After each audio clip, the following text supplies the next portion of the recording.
This is a Boeing 737 operated by Hainan Airlines. It's just flown a purportedly domestic flight from Haikou, a city on the Chinese island of Hainan, to a place that can't even be named without eliciting controversy. In English, this is Woody Island, in Chinese, it's Yongqingdao, in Vietnamese, it's Dao Phu Lam, but to all, it's the epicenter of one of the most persistent territorial standoffs on Earth. A short drive away from the airport is this, the island's oversized city hall, far eclipsing what is justified by its population, but rather justified by the fact that this is not a city in the traditional sense, but a Chinese prefecture-level city. A single political entity that encompasses all of the People's Republic's South China Sea holdings and assertions. The prefecture-level city status bestows these disparate islands the same jurisdictional stature as Guangzhou, Shenzhen, or Wuhan, which inevitably angered, well, everyone else. That's because the South China Sea islands that the preeminent power claim are simultaneously claimed and held by the Philippines, Vietnam, Taiwan, Malaysia, and Brunei, while the entire world has a vested interest in keeping the maritime passages through the area open and international. China, meanwhile, asserts that Sancha City, headquartered on Woody Island, is an integral part of its territory and that this is a true city like any other. And while perhaps not organic, today Woody Island operates as a plausible facsimile of a real place. That 737 is operated by a commercial civilian airline. In fact, Hainan Airlines is one of the few in China not owned by the government, and it simultaneously flies to Europe, North America, even to Vietnam, where protests regularly erupt from Chinese assertions of sovereignty over places like Woody Island. Under similar logic, China has also facilitated the development of a civilian population on Woody, composed of at least 1,000 individuals primarily working in the fishing business whose boats can be seen here. This is one of 2 protected harbors built by the Chinese government, with deep channels dredged open to facilitate the arrival of larger cargo and military vessels. Scattered across the small island are an impressive quantity of basketball and tennis courts, along with a large track to fill residents' time, and then to the east is what used to be Rocky Island. On it is what's believed to be a signals intelligence station, built specifically there due to the smaller island's higher elevation, while this road used to be the over-ocean causeway connecting it to Woody, but in 2017 the Chinese created artificial land to connect the 2 islands together and expand the overall unit as its South China Sea presence expanded. After all, over 500 miles away, in another part of Sancha City, China's audaciousness escalates. This is Mischief Reef, but notably not Mischief Island. That's because this isn't an island. As revealed in this NASA imagery from 2001, this used to truly just be a coral reef, or technically what's referred to as a low tide elevation, a structure that is submerged during high tide but sits above the waterline during low tide. That explains the unnaturally perfect curvature of today's land's edges. It's all artificial land reclamation protected from erosion by these rocky seawalls. And this, well, this is believed to be anti-aircraft weaponry. And that is best explained by this. Mere miles away is another low-tide elevation, and on it is a barely perceptible speck that represents the far humbler Philippine equivalent of China's massive land reclamation project, the BRP Sierra Madre. Previously known as the USS Barnett County, this vessel is a former American World War II-era landing ship that eventually ended up in the Philippine Navy until they purposefully ran it aground on Second Thomas Shoal in order to permanently station Marines on it to guard what they assert is their territory. Meanwhile, to the north, there's Taiping Island, held by Taiwan, a true, genuine, naturally occurring piece of land that ranks as the sea's largest and also as the furthest extremity of the tiny island nation's territory, at least according to them. Neighboring it to the east is Sand Key, held by Vietnam, also naturally occurring, yet artificially expanded by their land reclamation work. And then further afield there's Malaysia, asserting its sovereignty through tiny platforms like this, built atop Erica Reef and others, and finally there's Brunei with Louisa Reef, which is the only of the claimants to have foregone building a physical structure to defend its claim. But these nations are not truly there for the tiny islands and reefs. After all, at best they have a scarce supply of brackish well water, at worst they are truly just an accumulation of dead coral. Rather, all 6 nations are using claims on the islands or atolls themselves to assert claims on the ocean around. That's where the value is. The South China Sea sits at the center of many of the world's busiest cargo ports: Singapore, Kuala Lumpur, Ho Chi Minh City, Guangzhou, Shenzhen, Hong Kong, Taipei, Manila, and the countries that host these ports crucially rely on the ability to export goods in a reliable and inexpensive manner. Not only that, but the area is a massively important and fast-dwindling fishery. 12.5% of all the world's catch comes from the sea, despite only representing 2.5% of the Earth's surface. And finally, there's talk of oil. While largely unexploited, oil fields summing up to 3.6 billion barrels have already been charted, with billions more believed as yet undiscovered. So, as much as the navigation routes, fish stocks, and oil supplies are attractive as resources for each of the 6 nations to own, they're each perhaps even more threatened by a scenario where another nation is able to assert sovereignty over the area and cut off access. So, while these physical structures partially serve as military bases to allow for the physical defense of the islands and atolls each nation holds, even more so they serve as part of each country's legal argument as to why they are the true sovereign power over this stretch of ocean. But China's claim? Well, it's the simplest. They claim that the islands have always been theirs. China articulates this claim in brief policy documents like this, which each refer to a litany of historical texts that purport to prove that the Chinese people were the first to discover, administer, populate, and exploit the South China Sea and its islands. The earliest of these early texts is entitled Yi Wu Qi, and it dates back to the Han Dynasty, meaning it was written within a couple hundred years of the year 0. Now, within this text is this sentence describing the features of a particular stretch of water, but translating it is tricky. Some will translate this as, quote, "There are ridgeheads in the rising sea, the water is shallow but filled with a lot of magnetic rocks," a rather unremarkable phrase. The Chinese Ministry of Foreign Affairs, meanwhile, translates this as, quote, "There are islets, sand keys, reefs, and banks in the South China Sea. The water there is shallow and filled with magnetic rocks or stones." Quite the difference. The disconnect stems from what these characters, Zhanghai, are to be interpreted as referring to. The literal translation is simply rising sea, but this was a proper name used at the time to refer to a portion of the ocean south of China. The question is which portion?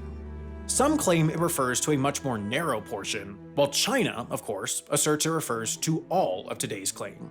And then there's the matter of the islands, sand keys, reefs, and banks asserted in the Ministry of Foreign Affairs' clearly generous translation. Did this text truly refer to finding proper islands, or is it simply indicating that the ocean is shallow, which it is?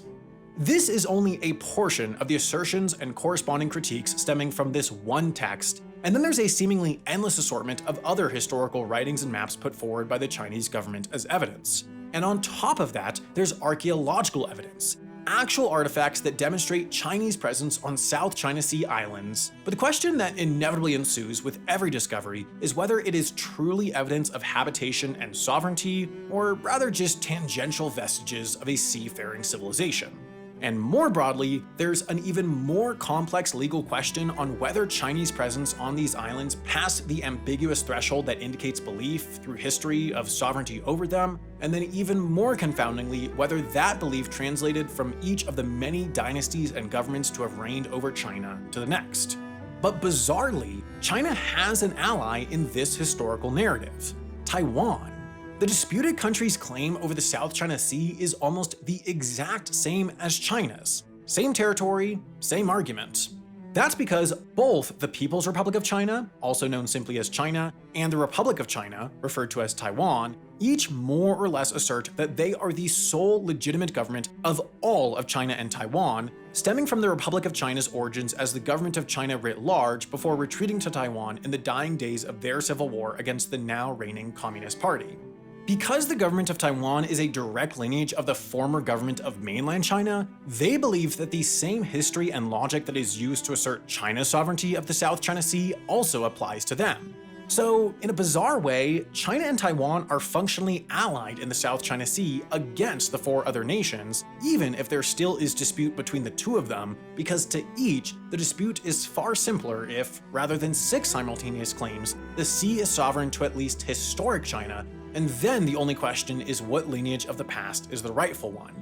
But China and Taiwan aren't the only nations to claim that the islands have simply always been theirs. From the 17th century to now, Vietnam has gone through a whole host of ruling regimes. It's been dynasties, it's been a colony, it's been an authoritarian state, all while the nation's territory itself has oscillated between split, splintered, and unified. But across it all, whoever's ruled Vietnam has also claimed the Hoang Sa, or Paracel, and Trong Sa, or Spratly archipelagos, as part of the nation's sovereign territory. And they have the maps and documents to prove it, ranging from 17th and 18th century atlases to a host of 19th century European travel logs and accounts. Under the Nguyen dynasty, then the following French colonial period, the Spratlys appeared on maps as Vietnamese territory, while the Paracels were actively explored, measured, and leveraged for economic benefit. While Japanese expansion, then World War II, then a host of wars across Vietnam in the following decades loosened the grip of French, then Vietnamese hold of the archipelagos, it is Vietnam's continued belief that their historical claims to the islands predates any other claim and are claims that have never been retracted across its tumultuous past. As for Malaysia and Brunei, comprising the southern rim of the South China Sea, their claims are grounded less in historical usage and more in each nation's interpretation of international agreements. Malaysia, for instance, justifies its claim to a host of around a dozen reefs, shoals, and islands as a matter of geography, as the features they claim fall within the borders of a 1979 map that outlined the nation's exclusive economic zone, as well as the extent of its continental shelf. The relatively tiny nation of Brunei has also articulated its claims to Spratly Island features in relation to its EEZ, resulting in its claim, and Malaysia's recently dropped claim, to the tiny Luisa Reef, sitting squarely within Brunei's narrow sliver of exclusive waterway. Then finally, there's the Philippines. Now, the Philippines has justified its claims to certain features within the Spratly Islands and the Scarborough Shoal through their own, far more recent interpretation of history. After Japan relinquished control over the Spratlys following World War II, they were the first to explore the unclaimed territory, and so they held sovereignty over the features they explored. They, in the Philippines' logic, also inherited the Scarborough Shoal after becoming independent from the United States, who previously held the territory. But in recent years, the Philippines has also leveraged geology and international agreements to strengthen its claim beyond its historical framing. Across the South China Sea, then, overlapping historical narratives and geographical justifications have resulted in overlapping claims to the smallest, most marginal slivers of land imaginable. Fortunately, though, for China, Taiwan, Vietnam, Malaysia, Brunei, the Philippines, and the rest of the world monitoring rising tensions and their potential implications in the South China Sea, there is this: the United Nations Convention on the Law of the Sea. Now, this document does a lot. It, for instance, establishes who can do what out on the high seas beyond any sort of territorial water or exclusive economic zone. It also establishes what territorial waters are and what exclusive economic zones are, issues critically important in understanding why the South China Sea islands and reefs are contested to begin with. The 12 nautical mile buffer of territorial waters extend a nation's exclusive sovereignty, and the 200 nautical mile buffer of exclusive economic zones extend a nation's sovereign right for economic activity, and in combination, they fuel claims across the sea given the resource-rich waters surrounding them. In this way, this international agreement, which 169 countries have ratified, including all South China Sea countries except for Taiwan, has created a problem. But fortunately, this same document also provides a framework to settle disputes. Should a country have an issue concerning the interpretation or application of the convention, they could turn to Annex 7 and trigger an arbitral tribunal. And so, in 2013, with China exerting its power across the South China Sea under territorial justification of the 9 dashes, the Philippines brought forward an arbitration case to be settled far away, at The Hague. More specifically, they brought up 15 separate issues for the tribunal to rule on, all of which falling within 3 broad baskets: the extent of China's maritime entitlements and how far they reached into the South China Sea, whether or not a host of shoals and reefs were islands or low tide elevations, and whether or not China has encroached on the Philippines' exclusive waters. Then, in 2016, in the form of a 501-page document, the region gained a whole lot of clarity. For the small archipelagic country of the Philippines, it was a sweeping victory. Mischief Reef and Second Thomas Shoal, the ruling deemed, were low tide elevations, thus not entitling either to a territorial sea designation or an exclusive economic zone for China, even if their sovereignty over the atolls was legitimate. The tribunal also deemed that China's historical claims to the South China Sea through the 9-dash line were contrary and superseded by the convention. Finally, the tribunal went on to declare that China had also failed to uphold environmental and preservation protections that were agreed to under the convention within what was effectively Philippine waters. In all three broad buckets of complaints issued by the Philippines, China was found in the wrong. The news emanated from The Hague and quickly spread via all the world's largest outlets. But then nothing really changed.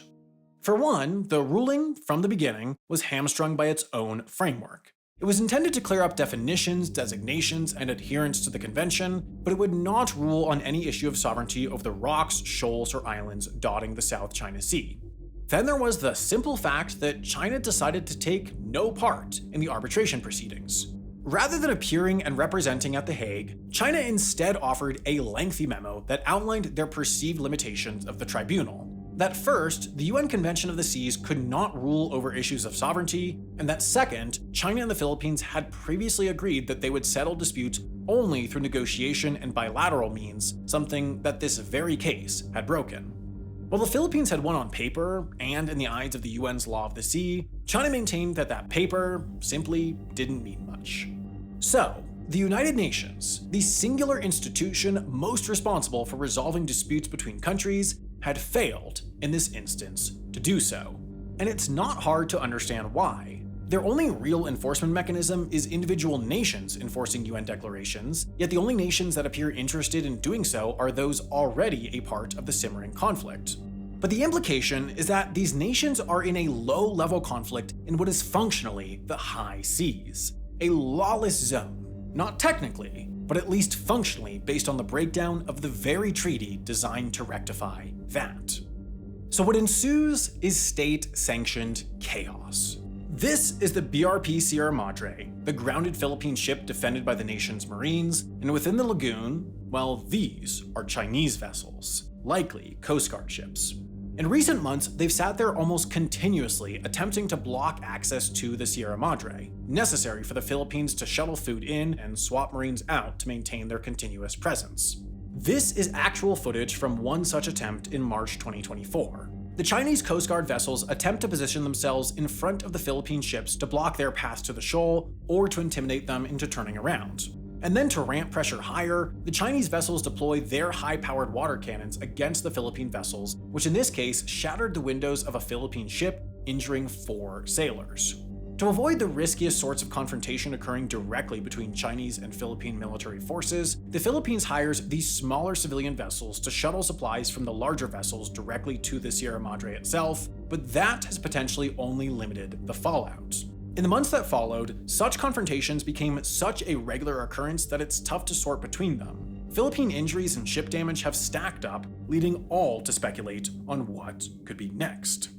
Now, any instance of two powerful nations confronting each other in such an aggressive manner is concerning, but what ramps up concerns further is the fact that this can't be considered a simple China-Philippines confrontation due to this, the US and Philippines' Mutual Defense Treaty. The Philippines used to be a US territory, and as part of the unwinding of that relationship, the two nations signed this treaty that essentially stipulated that if anyone attacked the US, the Philippines would help the US defend, and if anyone attacked the Philippines, the US would help the Philippines defend.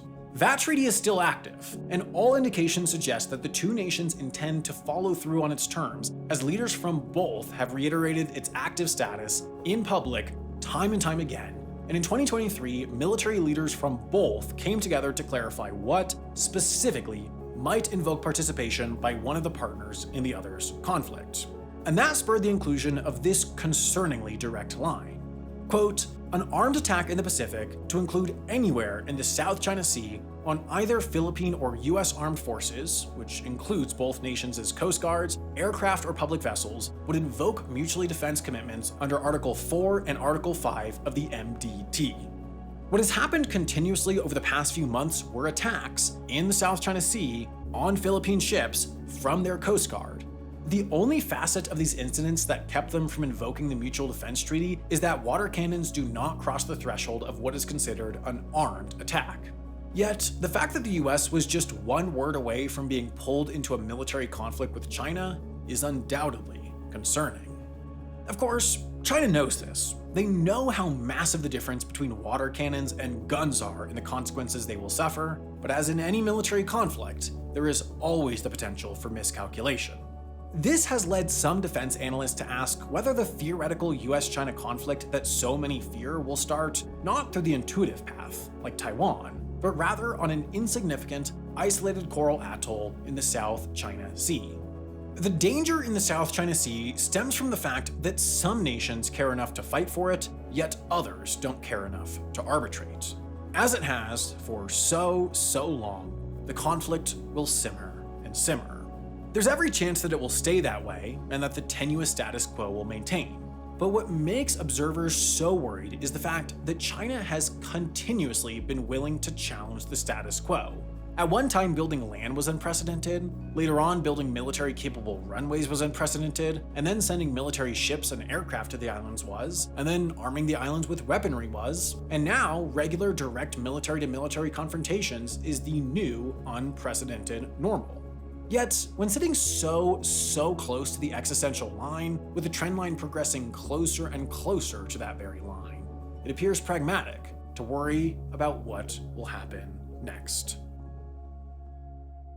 If you're anything like me, you were probably surprised to hear that something as significant as China having repeated tense maritime conflicts with a country with a mutual defense treaty with the United States is happening right now, considering you probably heard nothing about it. And I think that has a lot to do with the way that ad-supported news media reports on conflict. Typically, they put all the focus on the start of major conflicts in Western nations, and you hear so little about all the other very significant conflicts occurring elsewhere. That's why Nebula and the team at Real Life Lore developed the show The War Room. Every month, they release a video that goes into the nitty-gritty, day-to-day progression of the world's most covered conflicts like Ukraine and Gaza, and underreported ones like in Haiti and Ecuador. I think it's both a really interesting and informative show, and it digests a level of knowledge about the world's events that almost no one knows down to just 30 or so minutes each month. And this is just one of plenty of great original programming made possible by Nebula. It's a creator-founded, creator-owned, and creator-run streaming platform that was designed from the beginning to create the best ecosystem for creators to make their best stuff. The core of that is the very fact that you have to pay for it. It's not ad-supported, but that means we don't have incentive to clickbait, we do have incentive to make high-quality stuff that you'll actually watch and will keep you subscribed, and we have the funding to invest in far higher production value than we can here on YouTube. We know from the analytics that we have a higher retention rate than almost every streamer in the industry, meaning the people who sign up choose to stay subscribed far more often than with the bigger streamers, and Nebula costs a whole lot less too, especially if you use our link nebula.tv/Wendover, because that will get you 40% off an annual subscription, which brings the cost down to just $2.50. I think that's quite a reasonable price to pay to get all our existing content ad-free, exclusive big-budget documentaries, films, and shows, and help support us, and you get that all not just for us, but for this huge catalog of hand-picked, high-quality creators. So head over to nebula.tv/Wendover to sign up, and thanks in advance for your support.